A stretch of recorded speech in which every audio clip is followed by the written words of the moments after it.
Hello दोस्तों, नमस्कार। एक बार फिर से आप सभी का बहुत बहुत स्वागत है आपके अपने परिवार मैथ्स वाटिका में। दोस्तों, मैं हूं रुपेश यादव और इस वीडियो में हम लोग रोम्बस यानी कि समचतुर्भुज के सारे कॉन्सेप्ट और साथ में उन सारे क्वेश्चन को हम लोग देखेंगे जहां से ग्रुप डी 2018 में क्वेश्चन पूछे गए हैं। ठीक है, बहुत ही ज़्यादा इंपॉर्टेंट टॉपिक है। यहाँ से ग्रुप डी के एग्जाम में क्वेश्चन आने ही आने हैं, तो बहुत ही ध्यान से पूरा कॉन्सेप्ट आप समझिएगा। यह जो आपका वीडियो मिल रहा है वह मिशन ग्रुप डी 2022 के अंतर्गत मिल रहा है, जिसके प्लेलिस्ट का लिंक आपको इस वीडियो के डिस्क्रिप्शन में मिल जाएगा। साथ ही साथ प्ले स्टोर से मैथ्स वाटिका एप्लीकेशन को डाउनलोड करके आप हमारे साथ पेड बैच में भी जुड़ सकते हैं। तो आइए शुरू करते हैं आज के क्लास को। बहुत ही ध्यान से पूरा कॉन्सेप्ट आप समझिएगा। सबसे पहले हम लोग यह देखते हैं कि समचतुर्भुज हम लोग बोलेंगे किसको। सबसे पहले देखिए, इसका जैसा नाम है उसी प्रकार से इसका प्रॉपर्टीज भी है। जिस चतुर्भुज के चारों भुजा का माप समान होगा वह आपका कहलाएगा समचतुर्भुज। वर्ग के भी चारों भुजा का माप बराबर होता है और समचतुर्भुज के भी चारों भुजा का माप बराबर होता है। तो वर्ग और समचतुर्भुज में यह आपका सिमिलरिटी है, समानता है। लेकिन डिफरेंस क्या होता है कि वर्ग का चारों कोण जो होता है वह आपका 90 डिग्री। जैसे यह अगर आपका कोई वर्ग है तो चारों भुजा इसका बराबर होगा, साथ में प्रत्येक कोण का माप कितना डिग्री होगा? 90 डिग्री होगा। सभी लाइन एक दूसरे के ऊपर परपेंडिकुलर होता है। लेकिन समचतुर्भुज में क्या होता है कि चारों भुजा तो बराबर होता है बट चारों कोण आपस में बराबर नहीं होता है। अब यहाँ पे क्या होता है, ध्यान से समझिएगा। इसका जो सम्मुख कोण होता है वह बराबर होता है। जैसे इस कोण का माप जो होगा वह आपका इस वाले कोण के माप के बराबर, यही दोनों सम्मुख कोण है। उसी प्रकार से देखिएगा, इस वाले कोण का जो माप होगा यानी एंगल ए का जो माप होगा वह आपका एंगल सी के बराबर। तो समचतुर्भुज में क्या होगा आपका कि सम्मुख कोण का माप आपका बराबर होता है। जैसे इस कोण का माप अगर 40 है तो यह भी 40 होगा, यह अगर 70 है तो यह भी 70 होगा, उसी तरह से यह 50 है तो यह भी क्या होगा? 50 होगा। दूसरी चीज कि समचतुर्भुज भी क्या है? एक समानांतर चतुर्भुज है। समलंब चतुर्भुज को छोड़ करके बाकी सभी समानांतर चतुर्भुज है। समानांतर चतुर्भुज हम लोग किसको बोलेंगे? जिसके आमने सामने की भुजाओं के बीच में समान दूरी हो। तो वर्ग है, आयत है, सब का सब आपका समानांतर चतुर्भुज का ही एग्जाम्पल है। अब इसमें क्या होता है इसके वजह से कि किन्हीं दो पड़ोसी कोण का योग 180 डिग्री होता है। जैसे मान लीजिए कि यह वाला एंगल अगर 60 है ना तो इस एंगल का माप आपका 120 डिग्री होगा। अगर इस वाले एंगल का माप 70 डिग्री है, ध्यान से समझिएगा, इस वाले एंगल का माप 70 है तो सम्मुख कोण बराबर होता है, तो यहाँ भी कितना डिग्री होगा? यहाँ भी 70 डिग्री होगा। लेकिन क्या आप इसके मदद से इस वाले कोण का माप बता सकते हैं? तो बिल्कुल बता सकते हैं। समचतुर्भुज के पड़ोसी कोण का योग 180 डिग्री होता है। सम्मुख बराबर होता है लेकिन पड़ोसी कोण का योग 180। तो यह 70 है तो इस वाले कोण का माप 110 डिग्री होगा, और अगर यह 110 है तो इस वाले कोण का माप भी कितना होगा? 110 डिग्री हो जाएगा। ठीक है, आप देख लीजिए, पड़ोसी 70 और 110 180, 110 और 70 180, सम्मुख कोण बराबर, पड़ोसी कोण का योग 180। ठीक है, तो यह तो मामला आपका एंगल का हो गया। आगे बढ़ते हैं। दूसरी चीज कि प्रत्येक भुजा का माप बराबर होता है, तो प्रत्येक भुजा को हम किससे दर्शाएंगे? ए से दर्शाएंगे। अब ए से अगर हम प्रत्येक भुजा को दर्शाते हैं तो पहली चीज जो कि है इसका परिमाप। तो परिमाप क्या होता है? चारों भुजाओं के लंबाई का योग। परिमाप यानी कि पेरीमीटर, चारों भुजाओं के लंबाई का योग, यानी 4 गुना क्या हो जाएगा? 4 गुना भुजा हो जाएगा। जैसे प्रत्येक भुजा का माप अगर 10 है तो परिमाप 4 गुना 10 40 होगा। अगर प्रत्येक भुजा का माप 13 है तो परिमाप 4 गुना 13 यानी कि 52 हो जाएगा। ठीक इसी थ्योरी से हम लोग क्या करेंगे कि अगर क्वेश्चन में परिमाप कभी दे दे तो भुजा निकाल लेंगे इसी से तुलना करके। मान लीजिए परिमाप दे दिया आपका यहाँ पे 60, तो भुजा का माप कितना होगा? 4 ए का वैल्यू 60 तो ए का वैल्यू 15, यानी 4 से परिमाप में भाग करेंगे तो भुजा निकल जाएगा, भुजा में 4 से गुना करेंगे तो परिमाप निकल जाएगा। तो परिमाप निकालने में किसी को भी कोई यहाँ पे दिक्कत नहीं होनी चाहिए। ठीक है, अब आगे देखिए। अब इसका हम लोग क्षेत्रफल कैसे निकालते हैं, ध्यान से समझिएगा। जैसे देखिएगा, इस आकृति में आ जाइए। पहले तो हम इसका विकर्ण बनाते हैं। देखिए, अगर हम वर्टेक्स को मिला देंगे तो विकर्ण बन जाएगा। तो एक विकर्ण हमारा यह हो गया। ठीक है, और यह आपका दूसरा विकर्ण है। विकर्ण का जो माप होगा वह आपका अलग अलग होगा, ध्यान रखिएगा। तो इस वाले विकर्ण का, अगर एक विकर्ण का माप हम लोग D1 लेते हैं और दूसरे विकर्ण के माप को हम लोग D2 से दर्शाते हैं। यहाँ पे डी से इसलिए दर्शाए हैं क्योंकि D4 होता है डायगोनल, और डायगोनल का ही हिंदी क्या होता है? विकर्ण। दोनों विकर्ण का लंबाई क्या होगा आपका? अलग अलग होगा। ठीक है, समचतुर्भुज के प्रत्येक विकर्ण का माप आपका अलग अलग होता है। अब इस वजह से गौर से देखिएगा, इसका जो क्षेत्रफल हम लोग निकालते हैं वह विकर्ण की मदद से ही निकालते हैं। तो क्षेत्रफल हो जाएगा इसका 1/2 गुने पहला विकर्ण गुने दूसरा विकर्ण, यानी दोनों विकर्ण अगर आपको पता हो ना तो आसानी से आप इसका क्षेत्रफल निकाल सकते हैं। क्या फॉर्मूला हम लोग यूज करेंगे, 1/2 गुने पहला विकर्ण गुने दूसरा विकर्ण। ठीक है, चलिए अब आगे बढ़ते हैं। अब इसके विकर्णों में एक रिलेशन भी होता है। रिलेशन क्या होता है, ध्यान से समझिएगा। समचतुर्भुज का जो विकर्ण होता है, इसी बात को आपको बहुत ही ध्यान से समझना है। समचतुर्भुज का जो विकर्ण होता है वह एक दूसरे को ना समकोण पे समद्विभाजित करता है। आप देख रहे होंगे कि यह जो विकर्ण है दोनों, एक विकर्ण AC और दूसरा विकर्ण BD, वह एक दूसरे को इस पॉइंट पे काटा है, इस पॉइंट पे। और जिस पॉइंट पे मान लेते हैं कि अगर यह पॉइंट O है तो O पे क्या होगा कि विकर्ण जो है वह 2 बराबर भाग में बट जाएगा। यहाँ पे क्या होगा, विकर्ण 2 बराबर भाग में बढ़ जाएगा। यानी पूरे विकर्ण AC का वैल्यू अगर 10 है तो AO का वैल्यू आपका 5 हो जाएगा, OC का वैल्यू भी 5 हो जाएगा। अगर पूरा विकर्ण AC का वैल्यू आपका 50 है तो AO का वैल्यू 25 और OC का वैल्यू भी 25 हो जाएगा। ठीक उसी प्रकार से अगर मान लेते हैं कि DB का वैल्यू 60 है, ठीक है, दूसरे विकर्ण का वैल्यू 60 है, तो यहाँ से DO का वैल्यू 30 होगा और OB का वैल्यू भी कितना हो जाएगा, 30 हो जाएगा। तो कहने का मतलब यह है कि समचतुर्भुज का जो विकर्ण है वह एक दूसरे को समद्विभाजित करता है, यानी 2 बराबर भागों में बांटता है।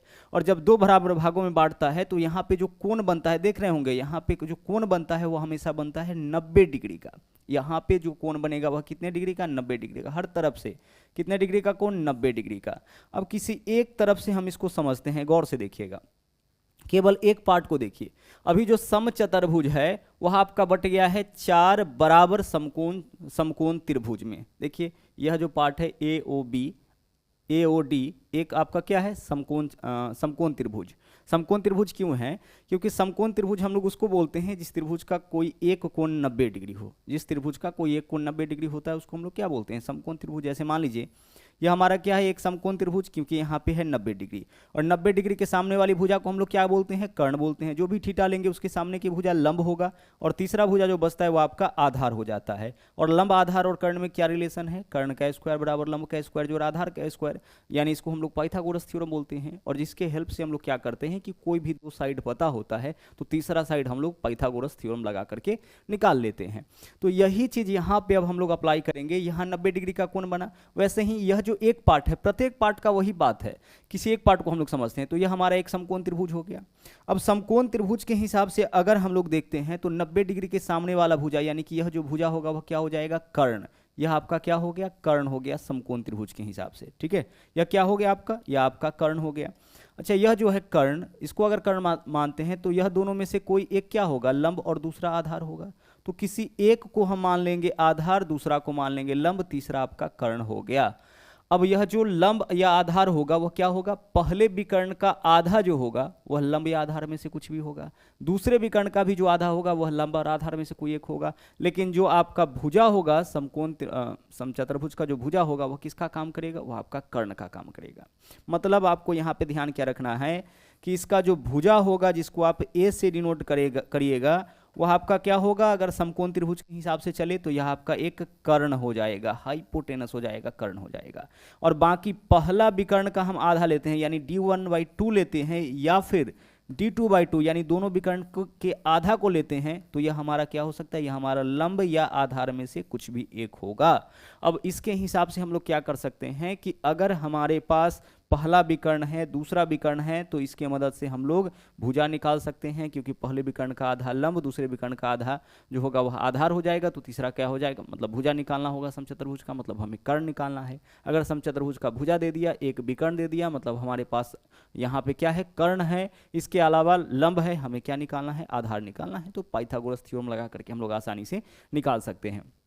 तो यहाँ पे आपको क्या समझना था कि समचतुर्भुज का विकर्ण एक दूसरे को समकोण पे समद्विभाजित करता है। आप चाहे तो केवल इस चतुर्भुज का क्षेत्रफल निकाल करके, इसका क्षेत्रफल निकाल करके उसमें 4 से गुना कर सकते हैं, क्योंकि प्रत्येक पार्ट का माप क्या आपका होगा, बराबर ही होना है। ठीक है, चलिए अगली चीज जो आपको यहाँ पे समझना है, ध्यान से समझिएगा इसको भी। जैसे मान लीजिए कि कोई भी हमारा समचतुर्भुज है, ठीक है, समचतुर्भुज यहाँ पे कोई भी है आपका, जैसे यह आपका एक समचतुर्भुज है। अब इस समचतुर्भुज का क्या है कि एक विकर्ण का यहाँ पे देखिएगा, एक विकर्ण का माप अगर दे दिया है, भुजा पता है, एक विकर्ण का माप पता है। जैसे इस भुजा का मान हम मान लेते हैं कुछ भी, यह आपका A है, यह आपका B है और यह आपका C है। ठीक है, यह भी आपका तो यही हो जाएगा ना, चूंकि भुजा है, यह भी भुजा है, यह भी भुजा है। अगर हम एक विकर्ण खींचते हैं तो इससे क्या होता है, यह जो समचतुर्भुज है वह दो बराबर त्रिभुज में बट गया, दो त्रिभुज हो गया, एक त्रिभुज इधर एक त्रिभुज इधर। इस वाले त्रिभुज के तीनों भुजा का माप पता है, ए और बी। जिस त्रिभुज के तीनों भुजा का माप पता होता है उसको हम लोग वहाँ पे हम लोग हीरोज फार्मूला का यूज करते हैं, √S into S minus A into S minus B into S minus C. उसका उपयोग करके हम लोग इसका क्षेत्रफल निकाल लेंगे और इसी को अगर डबल कर देते हैं तो पूरे समचतुर्भुज का क्षेत्रफल आपका निकल जाएगा। तो इस पर आधारित क्वेश्चन हम लोग आगे करेंगे। चलिए आइए देखते हैं। यहाँ पे पहला क्वेश्चन देखिएगा, बहुत ही ध्यान से पूरा कॉन्सेप्ट समझिएगा। बोला है एक समचतुर्भुज के विकर्ण 8 और 6 है तो भुजा का वर्ग क्या होगा। देख लीजिए, पहला विकर्ण कितना है 8, तो पहले विकर्ण का आधा कितना हो जाएगा 4 हो जाएगा। दूसरा विकर्ण क्या है 6, तो दूसरे विकर्ण का आधा कितना हो जाएगा 3 हो जाएगा। तो विकर्ण का मतलब क्या है, समकोण त्रिभुज के हिसाब से कि लंब और आधार दिया है, और भुजा निकालना है, इसका मतलब कि हमें कर्ण निकालना है। तो कर्ण बराबर क्या हो जाएगा, √ लंब का स्क्वायर जोड़ आधार का स्क्वायर, यही तो होगा। 4 का स्क्वायर 16, 3 का स्क्वायर 9, 16 और 9 कितना हो जाएगा 25, 25 का वर्गमूल कितना होगा 5। तो ए का वैल्यू आपका 5 आ गया। ए का वैल्यू मतलब कि समचतुर्भुज के प्रत्येक भुजा का माप आपका हो गया 5। हमें क्या बताना है, उसके भुजा का वर्ग। तो भुजा का वर्ग यानी 5 का वर्ग कितना होगा, 5 का वर्ग 25 हो जाएगा। अगर आप इसको बेसिक से समझना चाहते हैं तो देख लीजिए, जैसे मान लीजिए कि हमारा अगर कोई समचतुर्भुज है, ठीक है, चलिए ये हमारा कोई समचतुर्भुज है। अब गौर से यहाँ पे देखिएगा, इन समचतुर्भुज का दिया क्या है, बोला है एक विकर्ण का माप 8 और दूसरा 6 है। तो दो विकर्ण सबसे पहले बना लेते हैं, यह एक विकर्ण हो गया, यह आपका दूसरा विकर्ण हो गया। एक का माप दे रखा है 8, तो अगर एक विकर्ण का माप 8 है तो आधा का माप कितना हो जाएगा 4 होगा। दूसरा विकर्ण का माप 6 है तो इस विकर्ण के आधे का माप क्या होगा 3 होगा। अब इस पार्ट में चलिए देखिए जरा सा, यहाँ पे तो कोण 90 डिग्री बनता है आपका, ठीक है, 90 डिग्री बनता है। तो यह आपका लंब है, यह आपका आधार है, हमें क्या निकालना है कर्ण। कर्ण कितना आ जाएगा 5, और जो कर्ण होता है वो वास्तव में क्या होता है, समचतुर्भुज के भुजा का माप होता है। तो समचतुर्भुज के भुजा का माप हम लोग निकाल लिए, डायरेक्टली आप निकालिएगा। भुजा का माप पूछे समझ जाइएगा कि आपको कर्ण निकालना है, अगर विकर्ण का माप पूछे समझ जाइएगा कि आपको क्या निकालना है, लंब या आधार का हमें 2 गुना निकालना है, ठीक है। आगे चलिए, नंबर 2 क्वेश्चन देखिए, बिल्कुल आराम से समझिएगा, हर एक टाइप के क्वेश्चन को हम लोग देखेंगे। बोला है एक समचतुर्भुज के विकर्ण का माप 24 और 10 सेंटीमीटर। अच्छा, एक विकर्ण 24 है तो पहले विकर्ण के आधे का माप कितना होगा 12। दूसरे विकर्ण का माप 10 है तो इसके आधे का माप क्या होगा 5 होगा। क्या इससे हम लोग समचतुर्भुज का भुजा निकाल सकते हैं, बिल्कुल निकाल सकते हैं। समचतुर्भुज का भुजा निकालना यानी कर्ण निकालना है, तो कर्ण बराबर √ लंब का स्क्वायर जोड़ आधार का स्क्वायर।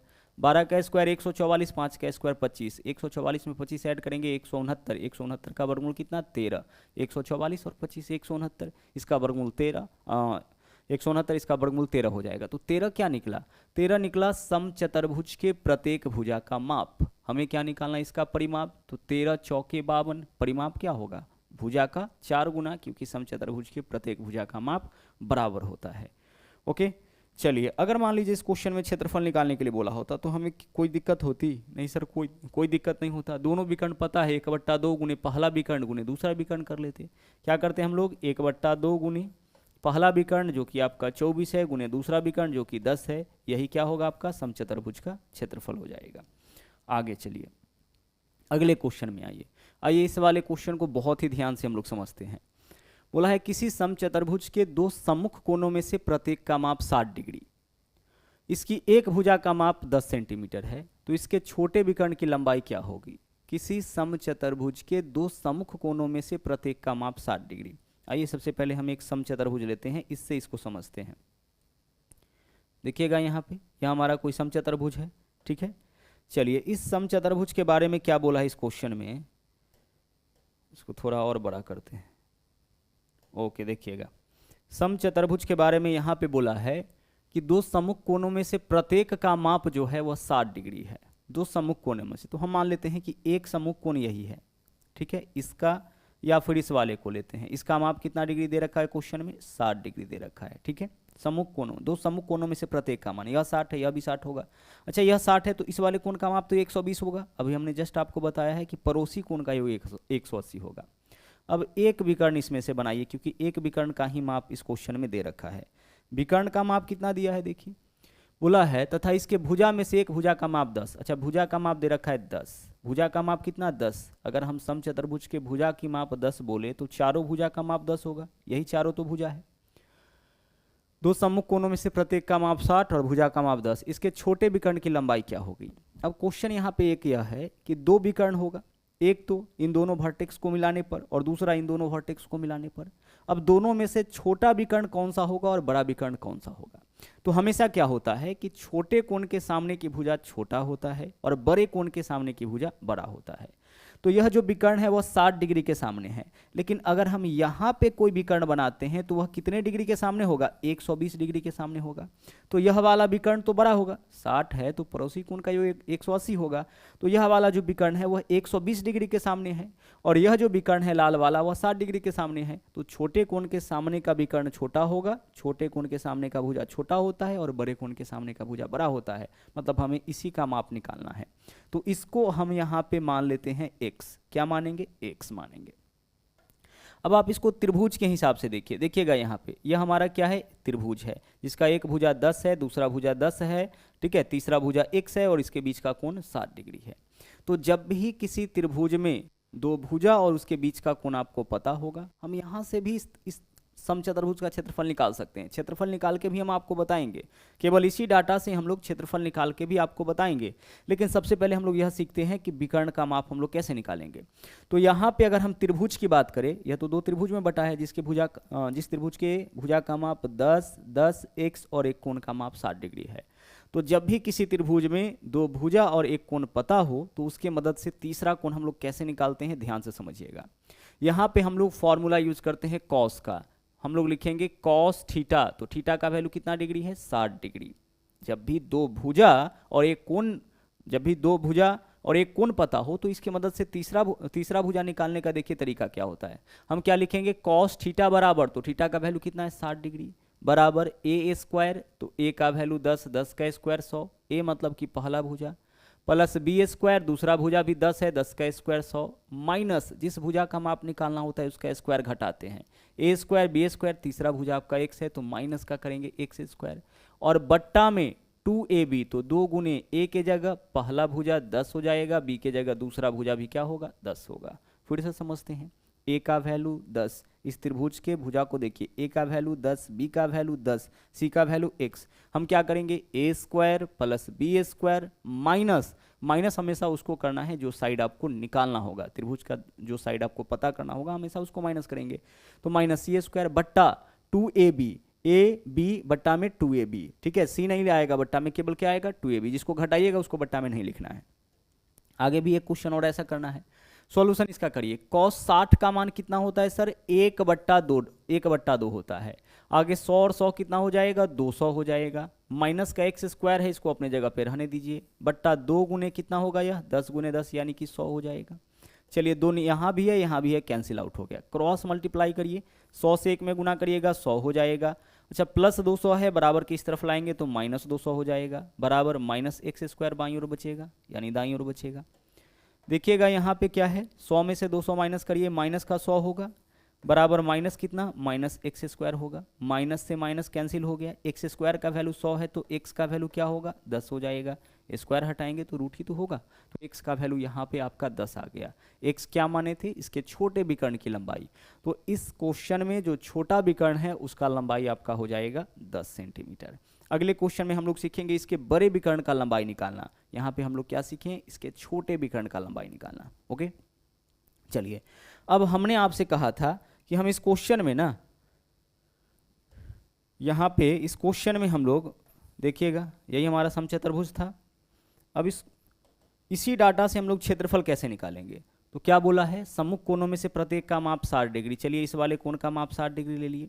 आगे देखिए, आगे क्या बोला है, इसके भुजा का माप 10। अच्छा, भुजा मतलब प्रत्येक भुजा का माप 10, यह भुजा भी 10, यह भी 10, यह भी 10 और यह भी क्या होगा, 10 होगा। अगर केवल एक विकर्ण हम खींचते हैं तो यह समचतुर्भुज क्या होगा, दो छोटे छोटे त्रिभुज में बट गया, जो कि बराबर होगा। देखिए 10 10 60 डिग्री, 10 10 60 डिग्री, मतलब दोनों बराबर ही त्रिभुज है ना, 10 10 60 डिग्री, या 10 10 यहाँ भी कितना होगा 60 डिग्री, मतलब बराबर त्रिभुज है, तो दो बराबर त्रिभुज में बट गया। तो हम इस आधे त्रिभुज का क्षेत्रफल निकाल के और उसको क्या कर देंगे, 2 गुना। होता क्या है कि त्रिभुज का क्षेत्रफल होता है 1/2। जब भी त्रिभुज में कोई दो भुजा और उसके बीच का कोण दे तो त्रिभुज का क्षेत्रफल निकालने का फॉर्मूला हम लोग यूज करते हैं 1/2 गुने पहला भुजा गुने दूसरा भुजा गुने साइन थीटा यानी साइन 60 का मान कितना होता है √3/2 होता है। इससे क्या निकलेगा, इससे निकलेगा इस आधे त्रिभुज का क्षेत्रफल। किसी भी त्रिभुज का अगर दो भुजा और उसके बीच का कोण पता हो तो उस त्रिभुज का क्षेत्रफल निकालने के लिए फॉर्मूला यूज करते हैं हम लोग 1/2 गुने पहला भुजा गुने दूसरा भुजा गुने इसके बीच बना कोण यानी 1/2 गुने ए बी साइन थीटा। तो 1/2 गुने ए का मान 10, बी का मान भी 10 और साइन थीटा यानी साइन 30 का मान √3/2। और इसी में देखिए, इसी में कितना से गुना करेंगे, दो भाग में बटा है ना, 2 से गुना करेंगे निकल जाएगा हमारा पूरा समचतुर्भुज का क्षेत्रफल। यह त्रिभुज है, 2 से गुना करेंगे पूरे समचतुर्भुज का क्षेत्रफल। सोल्व करिए, 2 से 2 कैंसिल, 2 से काटिए, 2 पंचे 10, 5 गुने 10 यानी 50√3। यही आपका क्या होगा, इस त्रिभुज का इस समचतुर्भुज का क्षेत्रफल निकल जाएगा। त्रिभुज का क्षेत्रफल निकालेंगे और उसी को क्या करेंगे हम लोग डबल। आगे देखिए अगला क्वेश्चन क्या है, यहां पे बोला है कि एक समचतुर्भुज के 4 कोणों में से एक कोण का माप 60 डिग्री है। 4 कोण में से एक कोण, यदि समचतुर्भुज के प्रत्येक भुजा की लंबाई 8 सेंटीमीटर है तो लंबे विकर्ण की लंबाई क्या होगी। लंबे विकर्ण की लंबाई इस बार हमें निकालना है। देखिएगा लंबा विकर्ण का लंबाई कैसे निकालेंगे। ओके चलिए देखिएगा, यहाँ पे समझिएगा इसको, हमें क्या करना है, इसके लंबे विकर्ण का लंबाई निकालना है। ओके देखिएगा बोला है 4 कोणों में से प्रत्येक का मान 60 डिग्री। अच्छा चलिए यहाँ पे ना हम इस वाले कोण का माप ले लेते हैं 60 डिग्री। ओके तो अगर इस कोण का माप 60 डिग्री है तो इस कोण का माप भी कितना होगा 60 डिग्री ही होगा। और यह 60 डिग्री है तो इस वाले कोण का माप कितना होगा 120 डिग्री होगा। ठीक है, और इस कोण का भी माप कितना हो जाएगा 120 डिग्री हो जाएगा। सम्मुख कोण बराबर होता है, पड़ोसी कोण का योग 180 होता है। अब हमें क्या बताना है, हमें बताना है इस क्वेश्चन में लंबे विकर्ण की लंबाई। तो दो विकर्ण तो आपका इसमें बनेगा, अब लंबा विकर्ण कौन सा होगा, क्या यह विकर्ण लंबा होगा, नहीं होगा क्योंकि यह 60 के सामने है। क्या यह विकर्ण लंबा होगा, हो जाएगा सर क्योंकि यह किसके सामने है 120 के सामने। हमेशा बड़े कोण के सामने का विकर्ण बड़ा होता है, मतलब हमें इस क्वेश्चन में बताना है 120 डिग्री के सामने जो बना कोण है उसका माप। ठीक है, हमें क्या बताना है इस क्वेश्चन में, हमें इस क्वेश्चन में बताना है 120 डिग्री के सामने जो कोण बनेगा ना उसका माप हमें इस क्वेश्चन में बताना है। देखिएगा तो अगर हम इस वाले एंगल को, यह एंगल 60 है तो इस एंगल को हम 120 ले लेते हैं, तो हमें क्या इस क्वेश्चन में बताना है, इसी 120 डिग्री के सामने जो बना है ना विकर्ण उसका माप। भुजाओं का माप कितना दिया है 8, तो इसका भी माप 8 होगा, इसका भी माप 8 होगा, और इस भुजा का माप हम लोग कितना ले लेते हैं x ले लेते हैं। ठीक है, चलिए फिर से वही थ्योरी लगाइए cos थीटा वाला।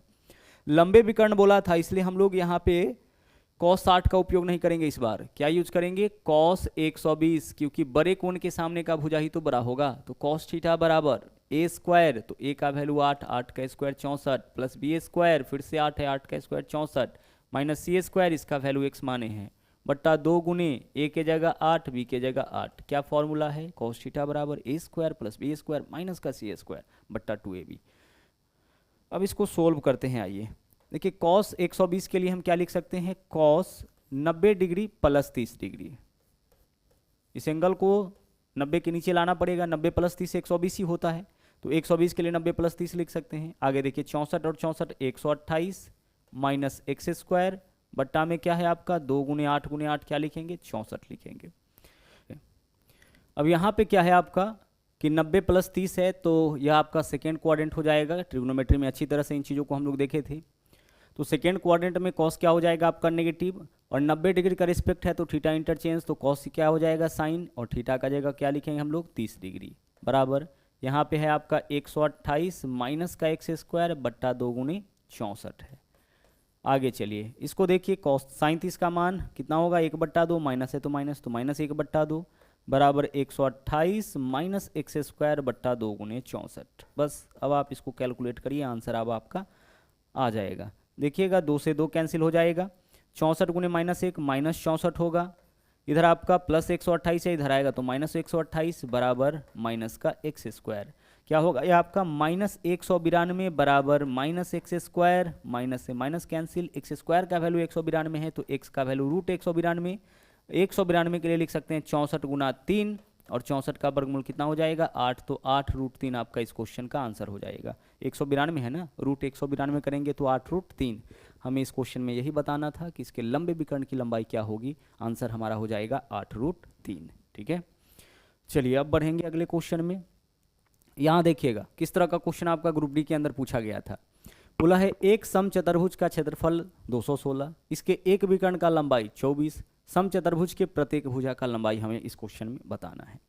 देखिए यहाँ पे क्या है कि क्षेत्रफल के लिए फॉर्मूला क्या यूज करते हैं, 1/2 गुने पहला विकर्ण, तो पहला विकर्ण है 24 गुना दूसरा विकर्ण हम d2 ले लिए। अब इसका वैल्यू क्या है 216, यही तो दिया है। क्षेत्रफल दे रखा है और एक विकर्ण दे रखा है, तो क्षेत्रफल और विकर्ण में रिलेशन क्या होता है 1/2 गुने पहला विकर्ण गुने दूसरा विकर्ण। 2 से काटिए कितना हो जाएगा 12 हो जाएगा, 12 से काटिए इसको 12 एकम 12, 12 अट्ठे 96, यानी d2 का वैल्यू आपका हो गया 18। अब आप भुजा निकालिए, दोनों विकर्ण पता है, हमें क्या निकालना है भुजा। भुजा कहने का मतलब विकर्ण, भुजा कहने का मतलब कर्ण, समकोण त्रिभुज के हिसाब से चलेंगे तो पहला विकर्ण 24 है तो 24 का आधा 12, 12 का स्क्वायर करेंगे। दूसरा भुजा क्या है 18, तो आधा करेंगे 9, 9 का स्क्वायर करेंगे 81, 144 और 81 कितना होगा 225, 225 का वर्गमूल कितना हो जाएगा 15, यानी कि समचतुर्भुज के प्रत्येक भुजा का माप आपका कितना होगा 15 सेंटीमीटर हो जाएगा। पहला विकर्ण यानी कि लंब, दूसरा विकर्ण यानी कि आधार, पहले विकर्ण का आधा यानी लंब, दूसरे विकर्ण का आधा यानी कि आधार, तो जो भुजा होगा वह क्या होगा कर्ण होगा। बस आगे चलिए अगले क्वेश्चन में आइए। बोला है समचतुर्भुज का परिमाप 56 है। ठीक है, परिमाप 56 है तो भुजा में से प्रत्येक का लंबाई कितना हो जाएगा 14 हो जाएगा। चलिए समचतुर्भुज के प्रत्येक भुजा का लंबाई 14, उसके विकर्णों में से एक का लंबाई 26, विकर्ण में से एक विकर्ण का लंबाई कितना है आपका 26 दिया है, तो समचतुर्भुज के दूसरे विकर्ण का लंबाई क्या होगा d2 का वैल्यू क्या होगा। इस बार क्वेश्चन में क्या है, इस बार क्वेश्चन में आपका कर्ण दे रखा है, तो हम करेंगे रूट अंडर कर्ण का स्क्वायर, तो कर्ण है 14, 14 का स्क्वायर 196 हो जाएगा, माइनस यहाँ पे क्या है एक विकर्ण दे रखा है, तो यह तो लंब होगा इसका आधा, तो 26 का आधा कितना 13, तो 13 का स्क्वायर 169, इसी का अंडर रूट करिए, यही आपका दूसरे विकर्ण का लंबाई होगा। कर्ण पता है, लंब पता है, आधार निकालना है। कर्ण लंब क्या होगा पहले विकर्ण का आधा, ठीक है, तो 26 का आधा कितना 13, तो 100 यहाँ पे करेंगे हम लोग कर्ण का स्क्वायर माइनस लंब का स्क्वायर, 196 में से 169 माइनस करिए कितना आ जाएगा 36। चलिए 6 में से 9 माइनस करेंगे 5, क्या वैल्यू आएगा यहाँ पे देखते हैं जरा सा। 16 में से 9, एक सेकेंड यहाँ पे देखिएगा, 16 में से 9 माइनस करेंगे 7 और 18 में से 16 माइनस करेंगे 2, रूट 27 आएगा। रूट 27 का मतलब 3√3, 3√2, 3√3 होगा ना, हाँ 9 गुने 3 तो 3√3। अब 3√3 क्या आया है दूसरे विकर्ण के आधे की लंबाई, तो आधा 3√3 है तो पूरा विकर्ण क्या होगा 6√3, इसी का दोगुना हो जाएगा, 3 का दोगुना 6√3। आगे अगला देखिए, एक समचतुर्भुज का विकर्ण 12 और 16 है, समचतुर्भुज के भुजाओं के मध्य बिंदुओं को मिलाने से बनी आकृति का क्षेत्रफल क्या होगा। समचतुर्भुज का यहाँ पे देख लीजिए विकर्ण का माप कितना दिया है, समचतुर्भुज के विकर्ण का माप यहाँ पे दे रखा है आपका 12 और 16। अब इसके मध्य बिंदु को मिलाया है, जैसे देख लीजिए प्रत्येक भुजा के मध्य बिंदु को देखिए, जब इसके मध्य बिंदु को मिलाइएगा तो यहाँ भी आपका क्या बनेगा एक समचतुर्भुज बनेगा, और जो मध्य बिंदु को मिलाने से समचतुर्भुज बना है इसका क्षेत्रफल इस पूरे के क्षेत्रफल का आधा हो जाएगा। तो आप पूरे समचतुर्भुज का क्षेत्रफल कैसे निकालिएगा 1/2 गुने पहला विकर्ण है 12 गुने दूसरा विकर्ण है 16, इससे, और इसी को क्या करना है इसी को आधा कर लेना है, यही आपका इसके मध्य बिंदुओं को मिलाने से जो चतुर्भुज बनेगा उसका क्षेत्रफल हो जाएगा। सोल्व करिए, 2 दूना 4, 4 तिया 12, 3 गुने 16 यानी कि 48 वर्ग सेंटीमीटर, यही आपका जो आकृति बना है इसका क्षेत्रफल हो जाएगा। आगे चलिए यहाँ पे देखिए, समचतुर्भुज की एक भुजा और 2 विकर्णों में से एक का लंबाई 14, तो हमें बताना है समचतुर्भुज का क्षेत्रफल। देखिएगा समचतुर्भुज के एक भुजा का लंबाई 14, विकर्ण में से एक का लंबाई भी कितना है 14, हमें क्या बताना है दूसरे विकर्ण का लंबाई। बहुत ही आसानी से आप पाइथागोरस से इस क्वेश्चन को सोल्व कर सकते हैं। पहला देख लीजिए भुजा कितना है 14, तो भुजा का वर्ग यानी 196, कर्ण माइनस लंब कितना हो जाएगा 14 का आधा 7, रूट अंडर 7 का स्क्वायर, इससे क्या निकलेगा दूसरे विकर्ण के आधे का माप। अब 7 का स्क्वायर मतलब कितना लिखेंगे हम यहाँ पे 49 ना, चलिए 49 16 में से 9 माइनस करेंगे 7 हो जाएगा। इस बार 18 में से 4 माइनस करेंगे, 18 में से 4 माइनस करेंगे 14 हो जाएगा। 147, एक बार चेक करिए जरा सा। 16 में से 9 माइनस करेंगे 7 और 18 में से 4 माइनस करेंगे 14। रूट 147, रूट 147 का वैल्यू निकालिए जरा सा।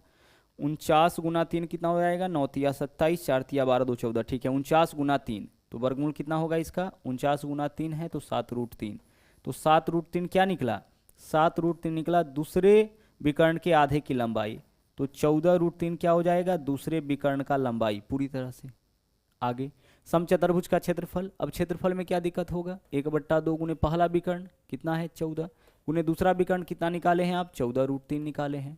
सोल्व कर लीजिए, 2 से काटिए, 2 सत्ते 14, 14 सत्ते 98, यानी 98 रूट 3 यही आपका क्या होगा?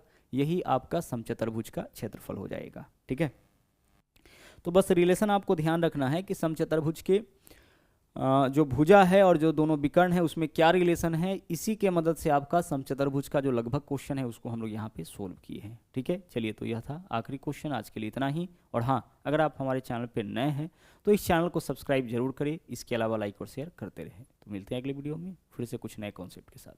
थैंक यू, जय हिंद।